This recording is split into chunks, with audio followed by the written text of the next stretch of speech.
नमस्कार साथियों, आप सभी का स्वागत है आपके अपनी पाठशाला प्रकाश पुंज पाठशाला में। तो साथियों, मैं आपके बीच लेकर आया हूं 50 बहुत ही इम्पोर्टेंट जीएस के क्वेश्चन, जो कि आपको अनेक प्रतियोगी परीक्षाओं में सहायता पहुंचाएगा। तो दोस्तों, जैसे कि आप अगर बीपीएससी या फिर बीपीएससी टीचर का भी आप तैयारी करते हो, या फिर आप एसएससी के जितने भी एग्ज़ाम में जीके जीएस से जो पोर्शन आते हैं, जो जीके जीएस के पोर्शन हैं, वो सारे पोर्शन को हम लोग यहाँ पे कवर करने का प्रयास करेंगे। और ये हमारा रोज़ का प्रयास रहेगा कि आपको कुछ ना कुछ वीडियो के माध्यम से, क्वेश्चन के माध्यम से आपको करवाया जाए। तो आप अगर कॉपी लेकर बैठिएगा तो ज़्यादा अच्छा रहेगा, क्योंकि मैं क्वेश्चन के बीच में एक्स्ट्रा फैक्ट भी बताता रहूँगा और आप उसको नोट करते रहिएगा। ठीक है दोस्तों, चलिए हम देखते हैं 50 क्वेश्चंस को और देखते हैं क्या क्या क्वेश्चन है। थोड़ा सा एडजस्ट कर लेते हैं। ठीक है, देखो पहला प्रश्न है हमारा, चंपारण सत्याग्रह किस वर्ष हुआ? तो चंपारण सत्याग्रह आपको पता ही है कब हुआ। 1916 में, 1917 में, 1918 में या फिर 1919 में। तो चंपारण सत्याग्रह हुआ हमारा 1917 में। 1917 में इसका थोड़ा प्रारूप समझ लेते हैं। चंपारण क्यों सत्याग्रह ये है क्या? तो ये 3 कठिया प्रथा के लिए हुआ था। 3 कठिया प्रथा आप समझ रहे होंगे, नहीं समझते हैं तो अभी बता देते हैं। 3 कठिया यानी कि 20 कट्ठा में क्या करना था? 3 कट्ठा आपको नील की खेती करनी थी। क्या करना था? नील की खेती करनी थी। 20 कट्ठा में 3 कट्ठा नील की खेती करनी थी, जिससे कि जो चंपारण का ज़मीन था वो बंजर होते जा रहा था नील की खेती की वजह से, और जो अंग्रेज़ थे उसका मेहनताना भी उतना सही नहीं दे पा रहे थे। इसलिए लखनऊ अधिवेशन में एक मुरली भारवा गांव है वहाँ पर चंपारण में, और उसी गांव के एक हैं राम कुमार शुक्ल। बहुत एग्जाम में पूछता है आपका। ठीक है, क्या नाम है उनका? राम कुमार शुक्ल। ठीक है, राम कुमार शुक्ल जो हैं वो जाते हैं 1916 का जो अधिवेशन होता है, जिसके अध्यक्ष होते हैं अंबिका चरण मजूमदार जी, वहीं पर जाते हैं। तो वहाँ पर गांधी जी के बारे में बताता है लोग कि आपका एक ही आदमी हेल्प कर सकते हैं, और गांधी जी से मिलते तो नहीं है, लेकिन वहाँ के जो लोग थे वहाँ बताते हैं कि जाइए आप गांधी जी से भेंट कीजिए और गांधी जी आपके समस्या को निवारण करेंगे। तो गांधी जी बिहार में जब पहली बार आते हैं, तो बिहार में पहली बार आते हैं 10 अप्रैल 1917 को पटना जंक्शन पर गांधी जी अपने पांव रखते हैं, और वहीं से हमारे देश का प्रारूप बदल जाता है और देश आज आज़ाद हुआ है दोस्तों। तो गर्व की बात है कि बिहार से ही देश की प्रारूप बदली है। और गांधी जी का सबसे पहला सत्याग्रह जो होता है वो होता है चंपारण सत्याग्रह।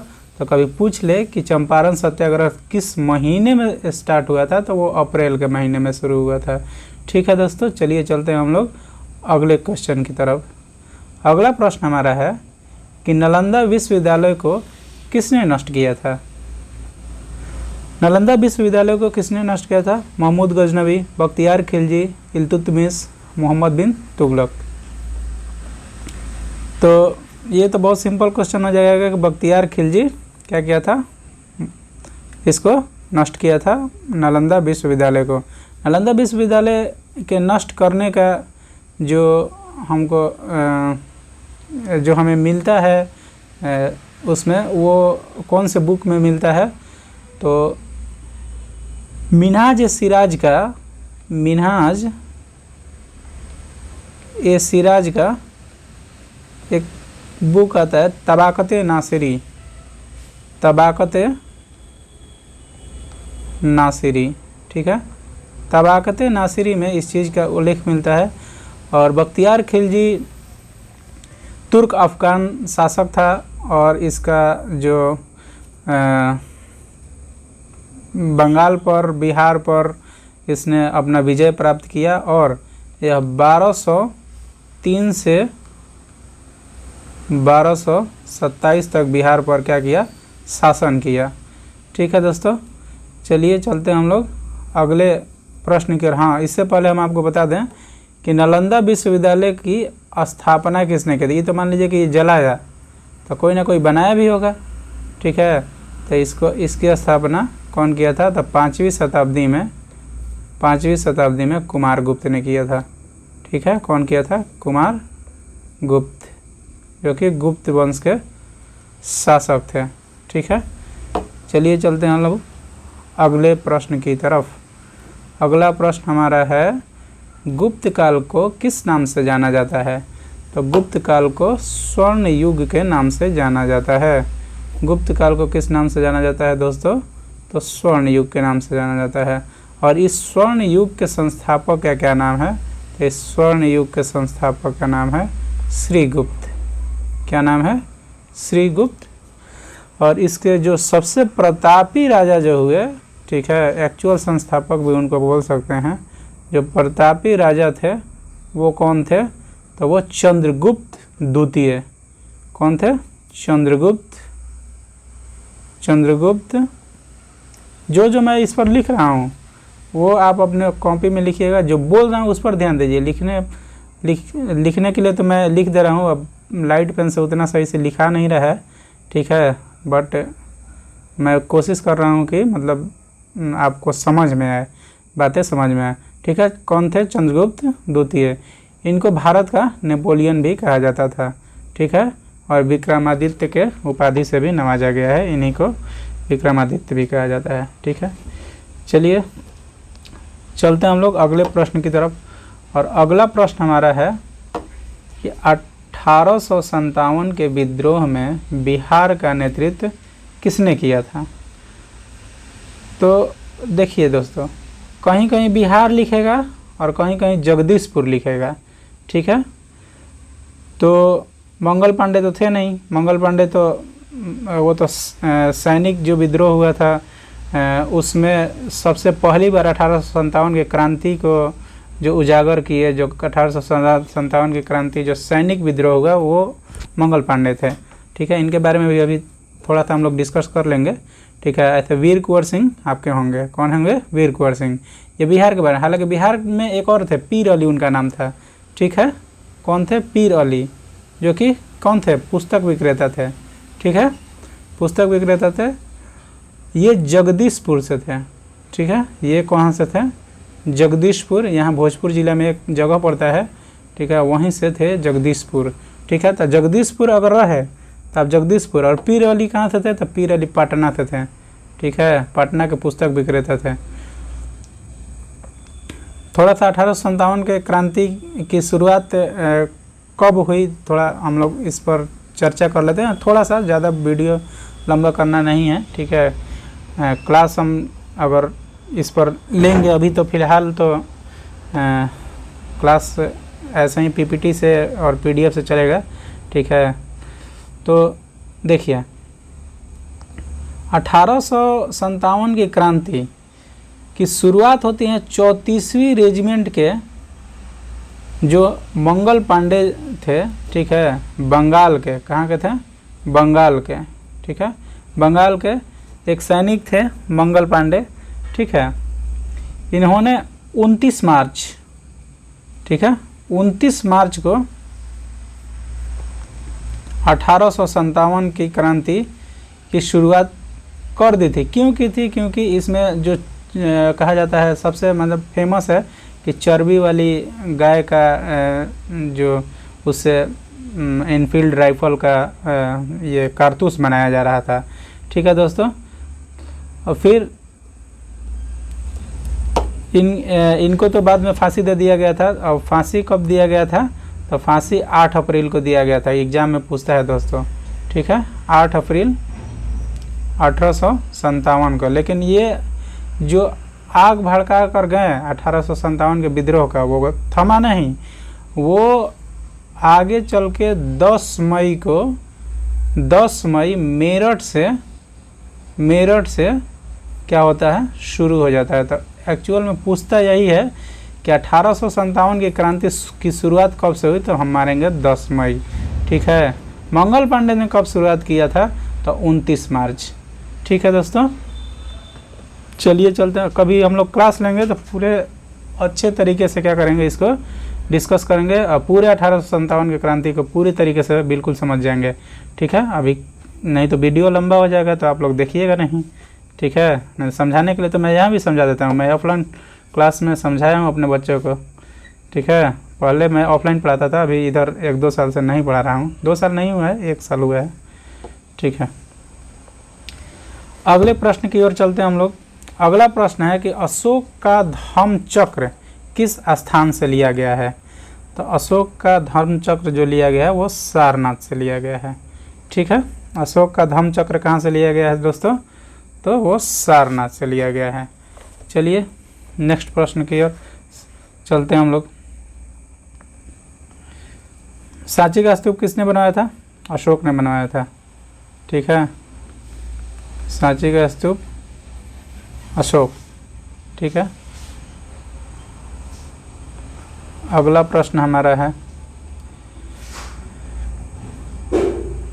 कि भारत का संविधान कब लागू हुआ।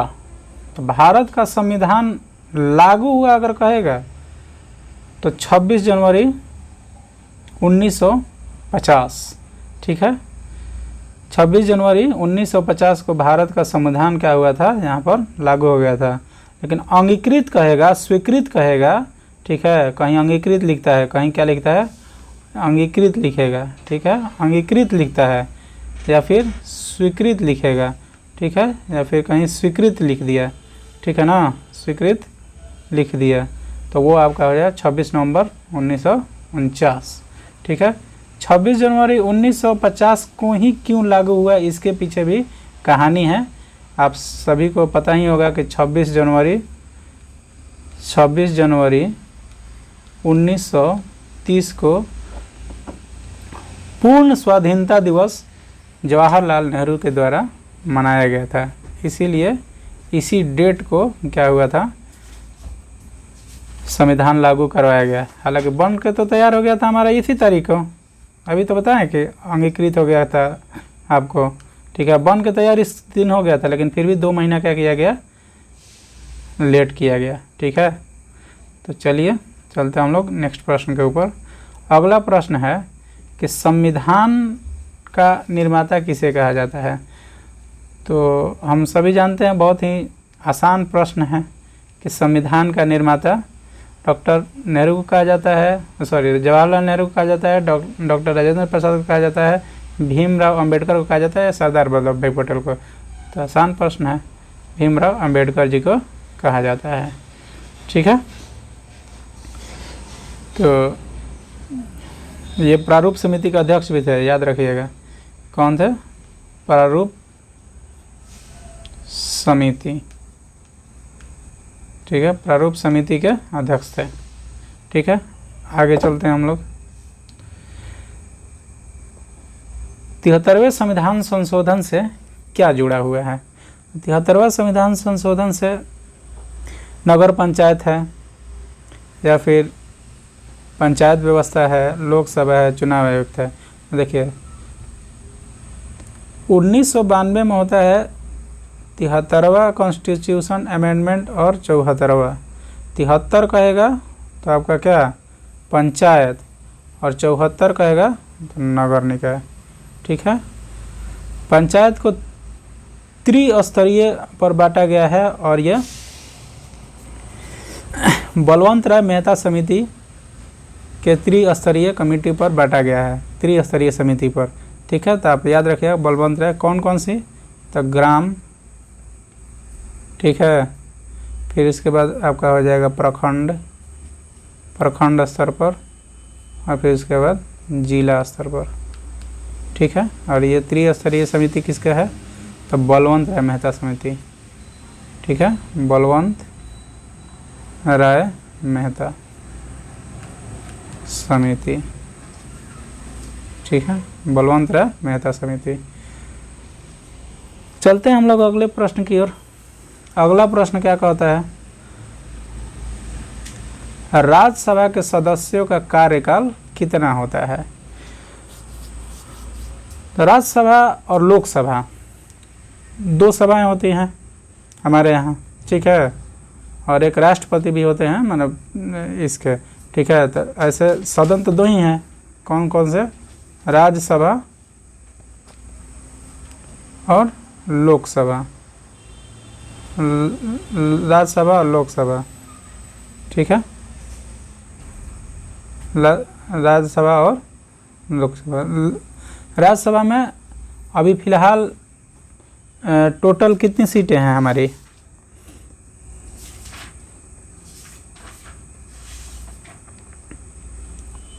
राज्यसभा में टोटल सीटें हो सकती हैं 250 और यहाँ पर है 543, ठीक है।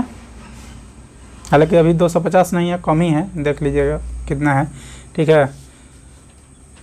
तो ये इसको हम लोग कहते हैं उच्च सदन, ठीक है, इसको क्या कहते हैं, उच्च सदन, और इसको कहते हैं निम्न सदन, ठीक है, इसको कहते हैं निम्न सदन। अब निम्न सदन क्यों कहते हैं और उच्च सदन किसको कहते हैं। उच्च सदन इसलिए कहते हैं क्योंकि इसके जो मेंबर हैं कभी भी मतलब रिटायर होते हैं, मेंबर रिटायर होते हैं, लेकिन इसको कभी भंग नहीं किया जा सकता है, इसको कभी भंग नहीं किया जा सकता है, और इसको क्या कर दिया जाता है, इसको भंग किया जा सकता है, ठीक है, इसीलिए इसको उच्च सदन कहते हैं। और इसके जो राज्यसभा के सदस्य के कार्यकाल जो होता है वो 6 साल के लिए होता है। कितना के लिए होता है, राज्यसभा के सदस्य के 6 साल के लिए होता है, और हर एक 2 साल पर, ठीक है, कन्फ्यूज नहीं होना है, हर एक 2 साल पर 1/3 सदस्य क्या होते हैं, सदस्य यहाँ से रिटायर्ड हो जाते हैं, मतलब निकल जाते हैं, और फिर उनके सीटों को फिर बाद में भर दिया जाता है, ठीक है। तो ये होता है सदस्यों की 6 साल की कार्यकाल होती है, राज्यसभा के सदस्यों की कितना होता है, 6 साल होता है।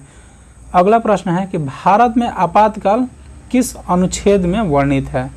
तो देखिए, भारत में आपातकाल 352, 356 और 360 दोनों है।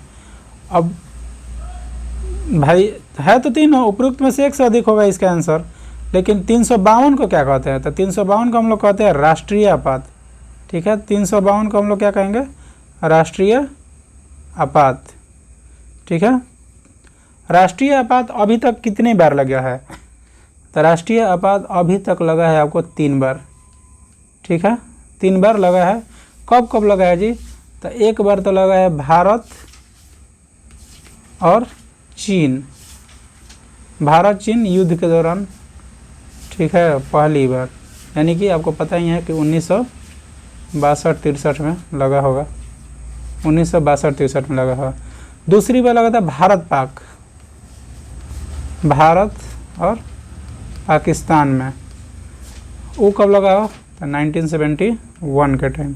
और एक बार लगा था आंतरिक अशांति के लिए लगा था, ठीक है, कब लगा था, आंतरिक अशांति, ठीक है, वो भी इंदिरा गांधी के सरकार में, ठीक है, और वो था 1975, ठीक है। तो आंतरिक अशांति 3 बार समझ गए। अभी तक भारत में ये 352 जो आर्टिकल है लगा हुआ है कितने बार, तो 3 बार, 1, 2 और 3, ठीक है। सॉरी, हाँ, यहाँ पे ये भारत चीन युद्ध, भारत पाकिस्तान और आंतरिक अशांति। दूसरा देखिए, राष्ट्रपति शासन तो हमेशा लगता ही रहता है कहीं ना कहीं, लेकिन इम्पॉर्टेंट बात यह है कि राष्ट्रपति शासन सबसे पहली बार कहाँ लगा, तो 1951 में ही लग गया था, और वो लगा था पंजाब में, ठीक है, और वो लगा था पंजाब में। और ये 360 वाला जो आर्टिकल है वो अभी तक नहीं लगा है। हालांकि एक बार ऐसी परिस्थिति आई थी वित्तीय आपात लगने का, लेकिन उस वक्त 91 के समय, ठीक है, लेकिन नहीं लग पाया, ठीक, क्योंकि मनमोहन सिंह जी ने अपना पॉलिसी लेकर देश को बचाया था उस वक्त, ठीक है, नहीं तो उस वक्त वित्तीय आपात लगता। तो इसको हम लोग राष्ट्रीय आपात और इसको भी क्या कहेंगे, राष्ट्रपति शासन और वित्तीय आपात, ठीक है। चलिए आगे चलते हैं अगले प्रश्न की तरफ।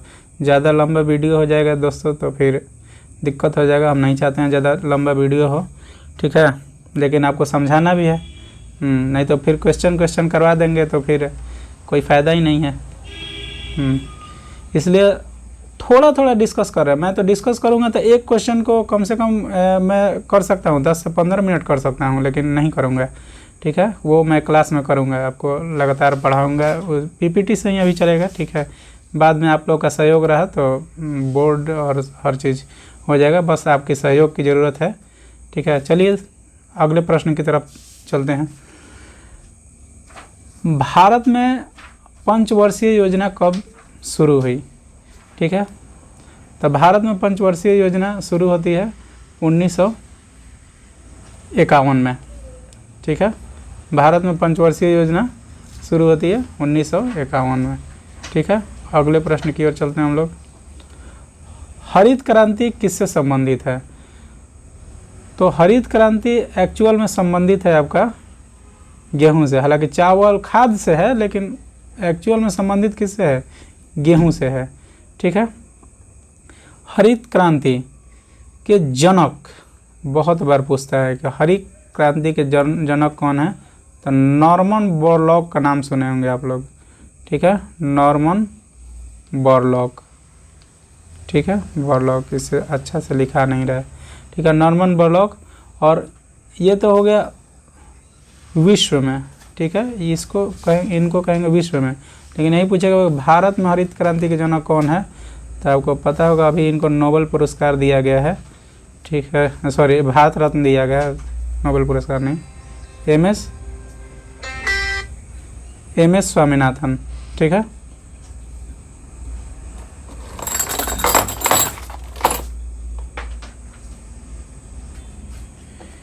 भारत में एम एस स्वामीनाथन हैं, ठीक है। चलिए चलते हैं अगले प्रश्न की तरफ। अगला प्रश्न है, भारतीय रिजर्व बैंक की स्थापना कब हुई थी? तो भारतीय रिजर्व बैंक की स्थापना होती है, आप बताइए, 1930 में, 35 में, 47 में या फिर 50 में? तो ना होती है 30 में, ना होती है 47 में, ना होती है 50 में। होती कब है? तो होती है आपकी 1935 में, ठीक है। 1935 डेट याद रखेंगे हम लोग। देखिए बीपीएससी में क्या होता है कि बीपीएससी हमेशा डेट पूछता है आपका, ठीक है ना, डेट जरूर याद रखेंगे। मैं आपको डेट बाय डेट बताते चल रहा हूँ, ठीक है, इसीलिए डेट आप याद रखिए, चाहे आपका प्रशासनिक बीपीएससी हो, चाहे बीपीएससी टीचर हो या फिर एसएससी हो, डेट याद रखना बहुत ज़रूरी है, ठीक है। तो 1 अप्रैल 1935 को क्या होता है? भारतीय रिजर्व बैंक की स्थापना होती है, और वो कहाँ होती है? तो वो होती है कोलकाता में, ठीक है। वो कहाँ होती है? वो होती है कोलकाता में। लेकिन यही पूछेगा कि नेशनलाइज कब हुआ, ठीक है। तो राष्ट्रीयकरण जब पूछ दिया कि राष्ट्रीयकरण कब हुआ इसका, ठीक है, जब राष्ट्रीयकरण पूछेगा ना तो 1 जनवरी को हुआ था, ठीक है। राष्ट्रीयकरण कब हुआ था?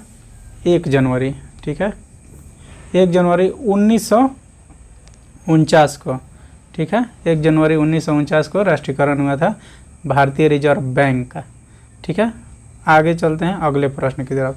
अगला प्रश्न है कि राष्ट्रीय आय का सबसे बड़ा स्रोत कौन सा है? तो राष्ट्रीय आय का सबसे बड़ा स्रोत हमारे किसान भाई हैं, और ये कृषि है, ठीक है। कौन है? कृषि है। कृषि नहीं रहेगा तो आदमी भूखे मर जाएगा, कितना कमाइएगा, क्या कीजिएगा, कुछ भी नहीं हो सकता है, ठीक है। आगे चलिए अगले प्रश्न की तरफ। अगला प्रश्न है कि श्वेत क्रांति का संबंध किससे है। तो श्वेत क्रांति के बारे में आप समझ रहे होंगे कि जो वाइट होगा वो मतलब श्वेत होगा, मछली तो होगा नहीं और फल तो होगा नहीं, तो होगा यही अंडा या दूध। तो देखिए श्वेत क्रांति अंडा से संबंधित नहीं था, किससे था, दूध से संबंधित था, ठीक है। और ये ऑपरेशन फ्लड आप सुने होंगे, ठीक है, कभी कभी इंग्लिश में लिख देता है ऑपरेशन फ्लड, ठीक है, ऑपरेशन फ्लड, दूध की वर्षा, ठीक है। और इसके जो ये थे, ठीक है, ऑपरेशन फ्लड को किसने नेतृत्व किया था, तो वो वर्गीज कुरियन थे, ठीक है, कौन थे, वर्गीज कुरियन, ठीक है। तो ये नाम याद रखिएगा, ठीक है, पूछेगा श्वेत क्रांति के जनक किसको कहा जाता है, तो वर्गीज कुरियन को कहा जाता है, ठीक है। अगले अगले प्रश्न के ऊपर चलते हैं। अगला प्रश्न है कि बिहार की किस नदी को बिहार का शोक कहा जाता है। और ये है बीपीएससी का सबसे फेमस क्वेश्चन, हमेशा कभी ना कभी मैंने प्रारूप बदल के इसका एग्ज़ाम में पूछा गया है, ठीक है। तो यह तो आपको पता ही होगा कौन सी है, बहुत तबाही मचाने वाली नदी, वो है कोसी नदी, ठीक है। हालांकि इस बार तो गंगा नदी भी तबाही मचा दी, जमनिया गांव पूरा बिहार जानता है, ठीक है, लेकिन है कौन सी, कोसी होगा, ठीक है, ये नहीं होगा। देखिए बिहार की कोसी नदी निकलती है कहाँ से, नेपाल से, ठीक है, कोसी निकलती है, कहाँ से निकलेगी, इसका उद्गम स्थल है नेपाल में, बिहार में प्रवेश करती है, बिहार में कहाँ से प्रवेश करेगी, तो बिहार में प्रवेश करेगी सुपौल से, ठीक है, कहाँ से, सुपौल से, और सुपौल में कहाँ से, एक भीमनगर गांव है, ठीक है, वहाँ से, ठीक है, भीमनगर गांव से सुपौल करेगी। और इसे बिहार का क्या कहा जाता है, शोक कहा जाता है, जैसे कि प्रश्न में ही देख रहे हैं। और ये गंगा में मिलती कहाँ है, गंगा में मिलेगी कहाँ, गंगा में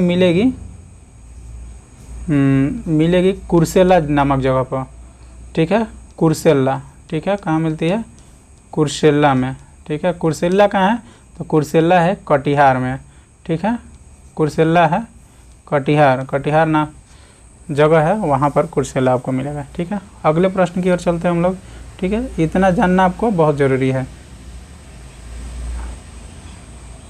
सोन नदी किसकी सहायक नदी है, ठीक है, तो सोन नदी हमारे किसकी है, तो ये है गंगा की, ठीक है, गंगा की सहायक नदी सोन है, जो कि दक्षिण की तरफ से क्या होती है, दक्षिण की तरफ से आकर यहाँ पर मिलती है, ठीक है ना, ये गंगा, ठीक है। और यहाँ पर जो मिलेगी अगर, और ये कहाँ मिलती है, ये दानापुर में आकर मिलती है, ठीक है, सोन नदी कहाँ मिलती है, दानापुर में आकर मिलती है, लेकिन निकलती कहाँ से है, इसका उद्गम स्थल कहाँ है, तो इसका उद्गम स्थल है मैकाल श्रेणी, ठीक है, कौन सा है, तो मैकाल श्रेणी। और मैकाल श्रेणी आपको पता है कहाँ पड़ता है, अमरकंटक के पहाड़ी में, ठीक है, कहाँ पड़ेगा, अमरकंटक।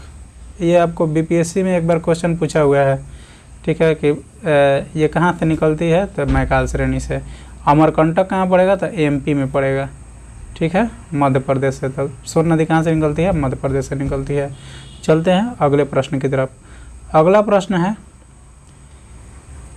भारत का सबसे बड़ा राज्य कौन है क्षेत्रफल की दृष्टि से। तो आप समझ ही रहे हैं कि क्षेत्रफल की दृष्टि से सबसे बड़ा राज्य कहेगा तो राजस्थान होगा, और सबसे छोटा कहेगा तो कौन सा होगा, गोवा होगा। अच्छा, ये तो क्षेत्रफल की दृष्टि से हुआ। अब आप मुझे ये बताइए, कमेंट बॉक्स में बताइएगा कि भारत का सबसे छोटा राज्य गोवा है क्षेत्रफल से, जनसंख्या में सबसे कम कहाँ की जनसंख्या है, जनसंख्या में ऐसे तो ज़्यादा तो बता दीजिएगा कि उत्तर प्रदेश है, सबसे कम कहाँ है, ठीक है, ये आपका HW है, ठीक है, ये आप मुझे कमेंट बॉक्स में बताइएगा, ठीक है। और वहाँ की जनसंख्या घनत्व तो कितनी है भी बताना है। वाल्मीकि राष्ट्रीय उद्यान कहाँ स्थित है? तो वाल्मीकि राष्ट्रीय उद्यान स्थित है पश्चिमी चंपारण में, और यह बिहार का मात्र एक राष्ट्रीय उद्यान है। बिहार का मात्र एक क्या है? राष्ट्रीय उद्यान है। ठीक है, राष्ट्रीय उद्यान है मात्र। हालांकि अभी एक इधर रोहतास में बनाने के लिए राष्ट्रीय उद्यान हो रहा है, लेकिन अभी हुआ नहीं है। ठीक है, अगले प्रश्न की ओर चलते हैं हम लोग। बिहार का सबसे घना जिला कौन सा है? ठीक है, सबसे घना जिला, तो बिहार का सबसे घना जिला शिवहर है, पटना है, दरभंगा है, गया है। अब पटना बड़ा देखकर पटना नहीं मार दीजिएगा, नहीं तो गलत हो जाएगा। ठीक है, कौन सा होगा? तो ये शिवहर हो जाएगा। ठीक है, और यही पूछेगा सबसे छोटा जिला है कौन? ठीक है ना, तो सबसे छोटा जिला है शिवहर। शिवहर है सबसे छोटा जिला। ठीक है, छोटा जिला है किस में? तो क्षेत्रफल में। किससे? तो क्षेत्रफल में, क्षेत्र में सबसे छोटा है, लेकिन आबादी के घनत्व में, आबादी के घनत्व में क्या है? आबादी घनत्व में सबसे ज़्यादा है। और कितना यहाँ का आबादी घनत्व है जी? तो आबादी घनत्व है 1882 वर्ग किलोमीटर। ठीक है, यानी कि 1 किलोमीटर में 1882 आदमी रहता है यहाँ पर। ठीक है, अच्छा मुझे ये बताइए कि ऐसा कौन सा ज़िला है जहाँ पर सबसे कम घनत्व आबादी है? ठीक है, सबसे कम घनत्व वाली आबादी है, तो वो है कैमूर। कौन सा है? कम जहाँ कहेगा वो हो जाएगा कैमूर।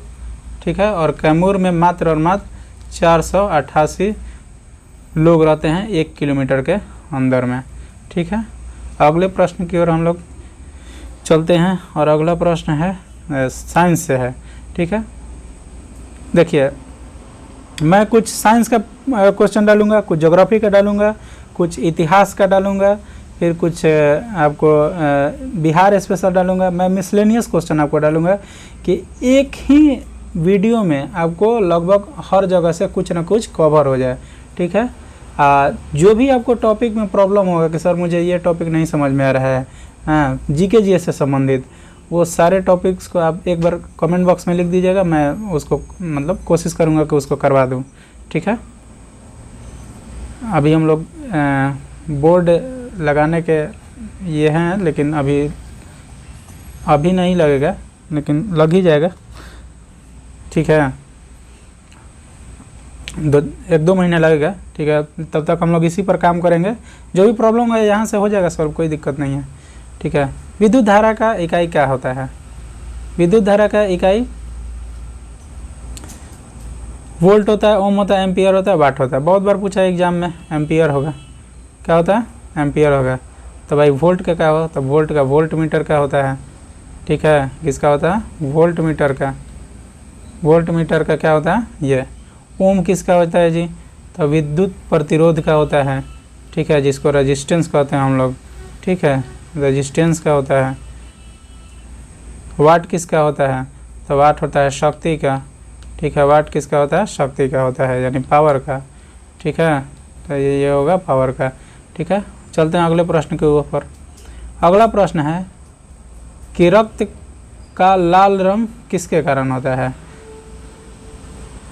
तो रक्त का लाल रंग होता है ग्लोबुलिन के कारण, क्लोरोफिल के कारण, आयोडीन के कारण, या फिर कैल्शियम के कारण।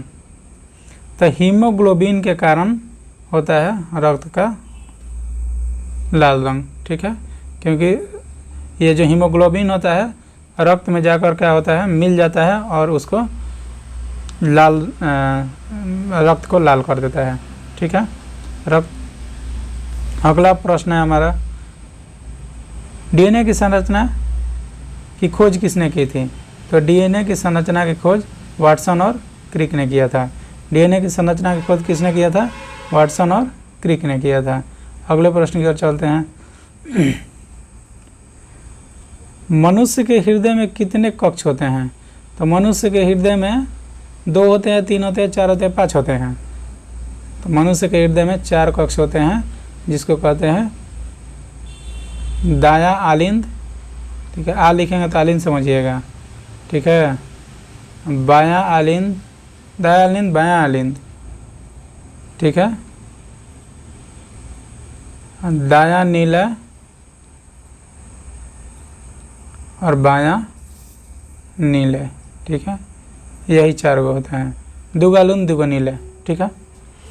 अब इसका पूरा स्ट्रक्चर समझना है तो फिर बोर्ड पर समझना पड़ेगा, तो मैं आपको समझा दूंगा, ठीक है, जब साइंस का क्लास होगा हम लोग का, ठीक है, तो ये सब हो जाएगा, ठीक है। अभी तो शुरुआत है, देखिए ना आगे आगे क्या होता है, ठीक है। चलिए हम लोग आज के लिए इतना ही प्रश्न रखेंगे, मात्र 25, क्योंकि ज़्यादा वीडियो लंबा हो जाएगा तो फिर नहीं देखने को मिलेगा। इसके बाद जो 50 क्वेश्चन हैं, मतलब टोटल इसमें 50 क्वेश्चन है, तो इसके बाद जो 25 क्वेश्चन है मैं उसको कल या फिर आज शाम तक ही मतलब करवा दूंगा, ठीक है। और देखिए आज का अंतिम प्रश्न, पृथ्वी के वायुमंडल में सबसे अधिक कौन सी गैस होती है? ऑक्सीजन होती है, नाइट्रोजन होती है, कार्बन होती है या फिर हाइड्रोजन होती है? तो यहाँ पर होती है कौन सी? तो यहाँ पर नाइट्रोजन होगी, ठीक है। नाइट्रोजन कितना होता है जी? तो 78%। ऑक्सीजन कितना होता है? तो ऑक्सीजन होता है 20.75%, 95% होता है, ठीक है। और ये आपका कार्बन डाइऑक्साइड होता है 0.03% होगा। और फिर उसके बाद आर्गन होता है इसमें, ठीक है, आर्गन होता है 0.93। और फिर उसके बाद वाटर वेपर होता है 1% वाटर वेपर। इतना ही होता है पूरा हमारे वायुमंडल में, इतना गैस होता है, ठीक है। आप लोग नोट कर लीजिएगा। और दोस्तों अगर आपको हमारी वीडियो और हमारा मेहनत पसंद आ रहा है तो आप हमारे चैनल को सब्सक्राइब कर लीजिए। और मैं आपको जीके जी से संबंधित सारे प्रश्नों को क्लियर करवाता चलूँगा। और क्वेश्चन अच्छा लगा तो लाइक कर दीजिएगा, सब्सक्राइब कर दीजिएगा और बेल आइकन को ज़रूर दबाइएगा, क्योंकि आपके पास नोटिफिकेशन जाता रहे, ठीक है। चलिए दोस्तों, बाय बाय, ख्याल रखिएगा।